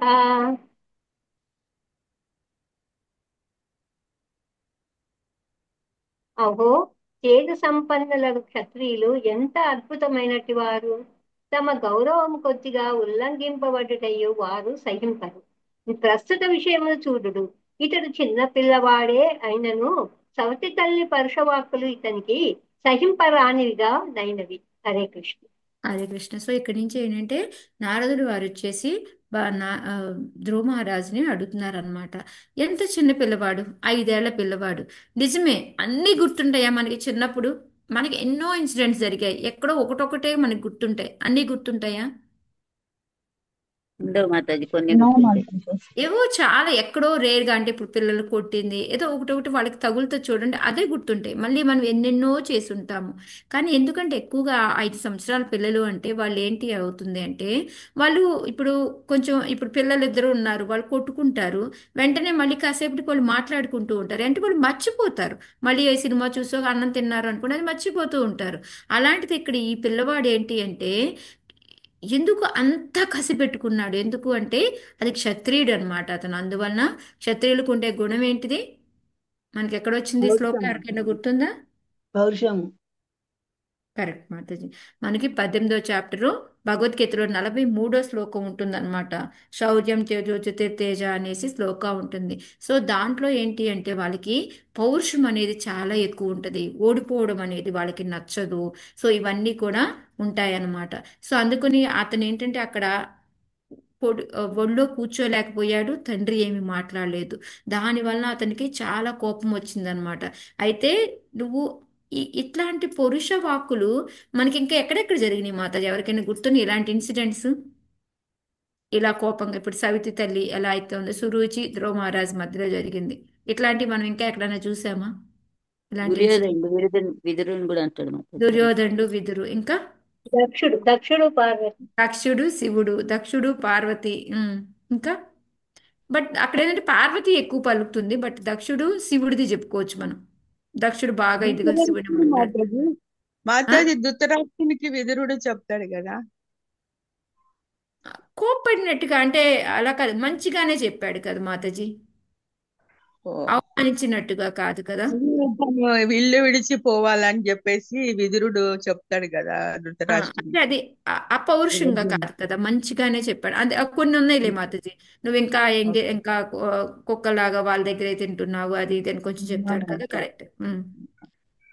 సో ఈ విధంగా మనకి ఎంతో మంది ఉన్నారు మాతాజీ. మనం మనం వీటిలోనే చూసుకున్నా ఉన్నామంటే ఎంతో మంది ఈ విధంగా ఈ అపౌరుషంగా మాట్లాడడం అనేది మనం చూస్తూ ఉంటాం అన్నమాట.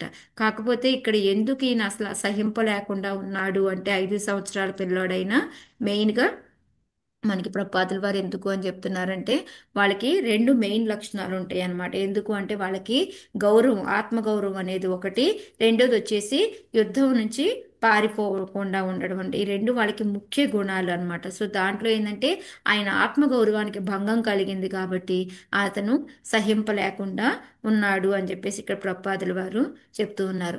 సో ఇంకోటి మెయిన్గా ఏం చెప్తూ ఉన్నారంటే, మన పిల్లలకి కూడా ఇవే లక్షణాలు, అంటే మన మనం దేనిలో ఉన్నామో దాని యొక్క లక్షణాలే రావాలి అని అంటే కనుక, క్షత్రులకి బ్రాహ్మణులది రావాలి అంటే మెయిన్గా మనకి ప్రపాదుల వారి సంస్కార విధులు, మనకి ఏవైతే సంస్కారాలు ఉన్నాయి, గర్భధాన సంస్కారం నుంచి మొదలుకొని మనం సంస్కారాలన్నీ కనుక ఫాలో అయ్యాము అంటే మన ఏదైతే ఉందో దాని యొక్క లక్షణాలు మన ఆ లక్షణాలు వస్తాయి. అది అందుకని ఇక్కడ మెయిన్గా ప్రపాదుల వారు ఏం చెప్తున్నారంటే, ధ్రువుడికి అవి అన్నీ పాటించి ఉండడం బట్టి ఆయనకి అలాగా క్షత్రియ లక్షణాలు వచ్చాయి. మనం కూడా చేయాల్సింది ఏంటి అంటే, మన సంస్కార విధులు ఏవైతే ఉన్నాయో అవి యాజ్ ఇట్ ఈస్గా మనం ఫాలో అవ్వాలి అని. లేకపోతే ఏమవుతుంది అంటే మనం పతనం చెందుతాము. అంటే మనం బ్రాహ్మణులాగా ఉన్నా కూడా ఏ శూద్ర లక్షణాలతో పుట్టడము అట్లా జరుగుతుంది అని చెప్పేసి చెప్తూ ఉన్నారనమాట. ఓకే, మాతాజీ కృష్ణ అర్జునికి చెప్పింది కూడా అది అవదా మాతాజీ? లేదు మాతాజీ, కుషత్వ కష్మలమిదం మధ్యలో సెకండ్ చాప్టర్ లో కొంచెం చాస్టైజ్ చేసి దుష్టమత్సర్గం అకీర్తికరం అర్జున అని ఎస్ మాతాజీ, 2.2 సెకండ్ చాప్టర్ లో ఈ కొన్ని శ్లోకాస్ మనకి అట్లాగే మాట్లాడతారు. నీకు ఎలా వచ్చింది, ఎలా మాట్లాడగలుగుతున్నావు అలా అని చెప్తారు కదా, అది. మాతాజీ అది భీష్ముడు కూడా అది యుద్ధం అప్పుడు కృష్ణని చేస్తాడు కదా, అంటే తను కంపల్సరీ అస్త్రం పట్టాలి అనేది ఒకటి ఉంటుంది కదా, అంటే చేతల ద్వారా నేను చెప్పేది. లేదు అంటే నేను అనేది ఏంటంటే, ఇట్లా పౌరుషంగా మాట్లాడి వాళ్ళకి ఇంకా బాధ కలిగించేలా, ఇక్కడేమో ఆయన బాధ కలిగించేలా చేయలేదు కదా అంటే భీష్ముడు. భీష్ముడు అదే యుద్ధం అప్పుడు అదే చేస్తాడు కదా మాతాజీ, అంటే కృష్ణుడు ఎట్టైనా పట్టించాలని అతని అంటే అది నేను అనేది పురుష వాక్కులు మాట్లాడడం, మాటలు అదే చేతులతోటి అంటే చేతులతో ఇది ఒక ఎగ్జాంపుల్ ఉంది మాతాజీ అంటే మాటలతోటి నేను ఎక్కువ చెప్పింది అనమాట. ఓకే, నారద ఉవాచ నాధునాప్యవమానం తే సమ్మానం వాపి పుత్రక లక్షయామః కుమారస్య సక్తస్య క్రీడనాదిషు. చదువు మాత. సుభాషిణి చదువుతావా? ఓకే మాతాజీ. నాదు నాప్యావమానంతే సన్మానం వాపి పుత్రక అలవలుగా లక్షయామి చందూరు మాతాజీ. కుమారస్య సక్తస్య క్రీడన నాదిషు. దేవర్షియగు నారదుడు ధ్రువునితో ఇట్లు పలికెను. బాలక, నీవు చిన్నపిల్లవాడవు. చిన్నపిల్లలు క్రీడాదుల యందు ఆసక్తులై యుందురు కదా. ఎందులకు నీవు అవమానపు పలుకులతో అంతగా ప్రభావితుడైతివి? హరే కృష్ణ. హరే కృష్ణ. సో ఇక్కడ ఏంటంటే నారదులు వారు అడుగుతున్నారు, నీకు అంత కోపం ఎందుకు వచ్చింది? నువ్వు చిన్న పిల్లాడు, 5 వేల పిల్లవాడు అంటే ఎక్కువగా దేని మీద ఇంట్రెస్ట్ ఉంటుంది? ఆడుకోవడంలో ఉంటుంది కదా. సో నువ్వు చక్కగా ఇంటికి వెళ్ళిపో, ఆడుకో, దీనికి ఎందుకు నీకు అంత ప్రభావం చూపిస్తుంది నీ మీద అని చెప్పేసి అతన్ని సముదాయించి వెనక్కి పంపించాలి అని చూస్తున్నాడు అనమాట. ఎందుకు అనేది మనం నెక్స్ట్ శ్లోకాల్లో చూస్తున్నాం. ఇలా ఎందుకు చెప్తున్నాడు అని చెప్పేసి మనం తర్వాత అర్థం చేసుకుందాము. సో దీంట్లో ఏంటి అంటే, నువ్వు వద్దునైనా, నీకు అంత ఆగ్రహం పనికిరాదు, ఇంతగా నువ్వు దానికి అంత ప్రభావితం అవ్వాల్సింది లేదు, నువ్వు చిన్నపిల్లాడివి, నీకు ఏం అర్థం కాదు. సో నువ్వు వెళ్ళి చక్కగా ఆడుకున్నాకేముంది, ఆటోమేటిక్గా ఆటలో పడిపోయి అన్నీ మర్చిపోతావు కదా. సో అందుకని అలా వెళ్ళు అని చెప్పేసి చెప్తూ ఉన్నారనమాట. మామూలుగా అయితే ఏంది, మూర్ఖులు అట్లా అట్లా అని తిడతాం కదా, కానీ ఇక్కడ ఏమని పిలుస్తున్నాడు? బాలక అని పిలుస్తున్నాడు అనమాట. ఎందుకంటే ఆయనకు తెలుసు ఇతను ఒక మంచి భక్తుడవుతాడు అనేసి అందుకని అతన్ని గౌరవపూర్వకంగానే బాలక అని పిలిచాడు, కానీ ఇంకో విధంగా పిలవలేదన్నమాట. ఓకే. వికల్పే విద్యమానేపి నహస్యంతో హేతవః, సారీ, నహస్యంతోషహేతవః పుంసో మోహమృతో భిన్న యల్లోకే నిజ కర్మభిః. జై శ్రీమత్ కృష్ణ. హరే కృష్ణ మాతాజీ. చదవాలా మాతాజీ? చదవాలా మాతాజీ? చదవండి మాతాజీ. ఆ. వికల్పే విద్యమానేపి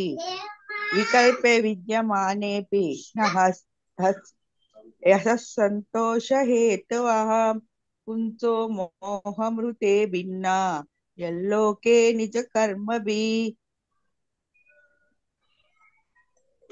ఓ ధ్రువకుమార, గౌరవ భంగము కలిగినదని నీవు తలచినప్పటికీ అసంతోషమునకు ఎట్టి కారణము లేదు.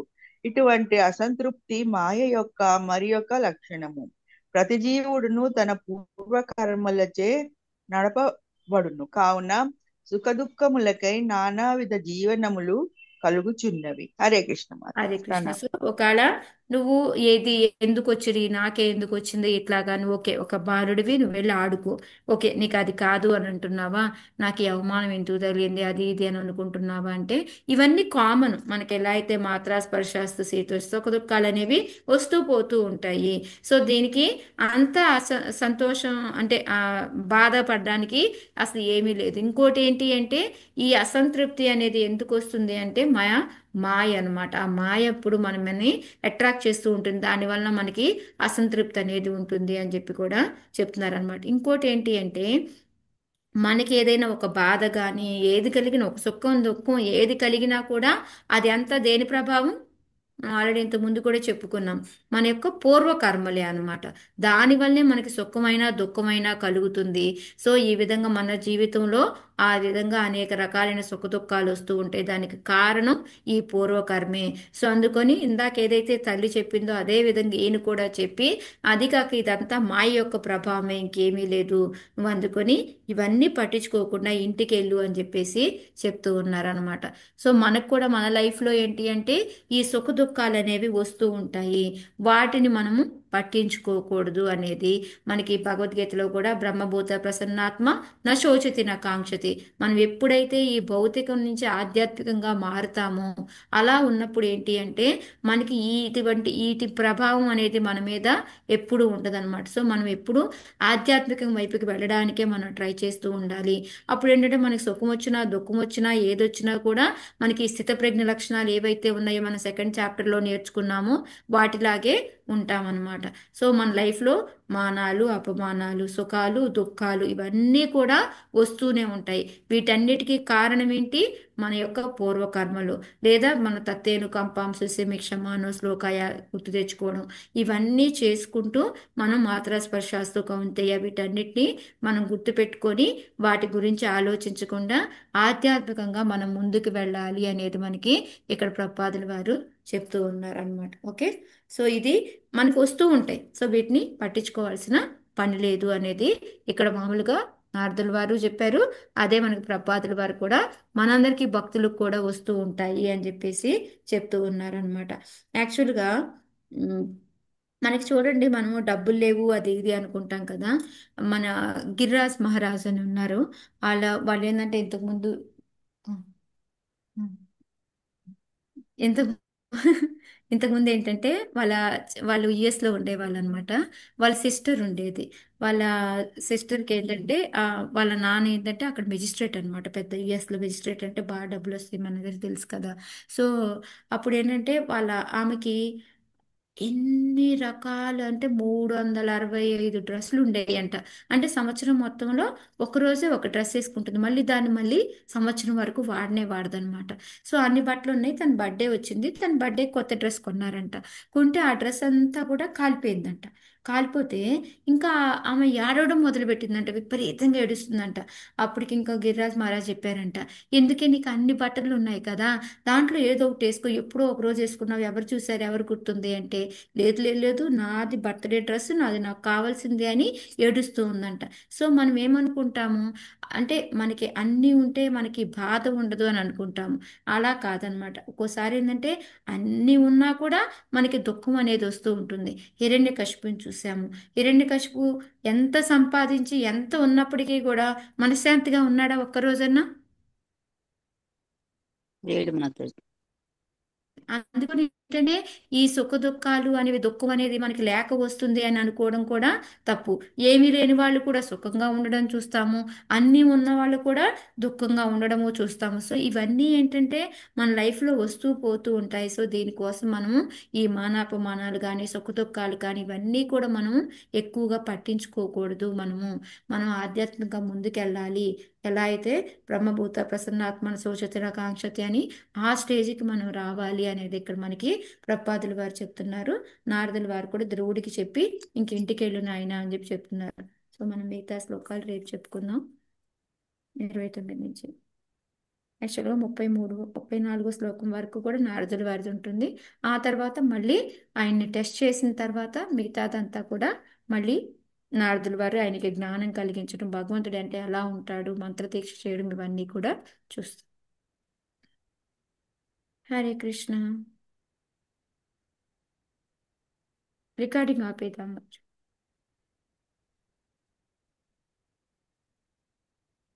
సో ఇక్కడి వరకు కూడా